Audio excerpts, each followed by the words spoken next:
ഒന്നോർത്താ അധികം വഴുത് കേൾക്കാതിരിക്കല നല്ലത്. കാരണം എന്തേ, രാമനട്ടുകാര ഭാഗത്തിനടുത്ത് ഞാൻ വഴുതിന് പോയപ്പോ ഒരു വാപ്പ എന്റെ അടുത്ത്, നിങ്ങൾ ആ പ്രസംഗിക്കണ ഉസ്താദല്ലേ? ഞാൻ പറഞ്ഞു, വാ മോനെ, ഒരു വസീയത്താ. ആ ഉപ്പ എന്നോട് പറഞ്ഞൊരു കാര്യം, ആ പാവം 4:30 ആകുമ്പോ എഴുന്നേറ്റ് സുബഹിക്ക് പള്ളിയിൽ പോയി. നിസ്കാരമെല്ലാം കഴിഞ്ഞിട്ട് ഈ സാധു നടന്നു വരും. 50 വയസ്സിന് പുറത്തുണ്ട് ആ പാവത്തിന്. അള്ളാഹു ദീർഘായുസ്സ് കൊടുക്കുമാറാകട്ടെ. ഈ വാപ്പ നടന്ന് വീട്ടിൽ വരും. വന്നിട്ട് ക്ഷീണിച്ച് വന്നിട്ട് ഭാര്യയോട് പറഞ്ഞു, ഡേയ് ഇത്തിരി ചായ തരാൻ, ഇത്തിരി ചായ ഇട്ട് തരാൻ. ഭാര്യ പറഞ്ഞ മറുപടി, ഞാൻ മജ്ലിസിലിരിക്കുക, കുറച്ചുകൂടെ കഴിയട്ടെ. അള്ളാഹു ഈമാൻ തരുമാറാകട്ടെ. എടാ, രാവിലെ 4:30 എഴുന്നേറ്റ് പള്ളിയിൽ പോയി നിസ്കരിച്ചിട്ട് വേച്ച് നടന്ന് വീട്ടിൽ വന്ന ഭർത്താവ് ചോദിക്കുന്നു ഒരു ഗ്ലാസ് ചായ തരാൻ.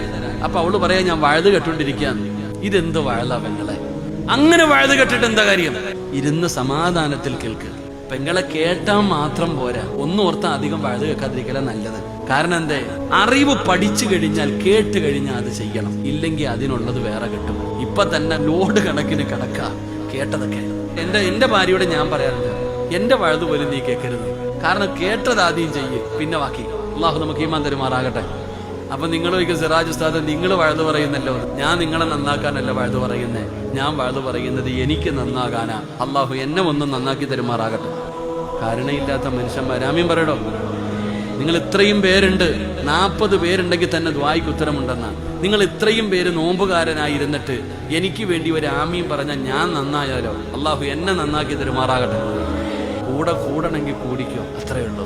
ഞാൻ പറയുന്നതിൽ എന്തെങ്കിലും നന്മയുണ്ട്, അൽഹംദുലില്ലാഹ്, നല്ല കാര്യമല്ലേ, ഉസ്താദ് പറഞ്ഞു ശരിയല്ലേ, ഒന്ന് ചെയ്തേക്കാം, കൂടുക. അല്ലാഹു നമ്മളൊക്കെ നന്നാക്കി തരുമാറാകട്ടെ.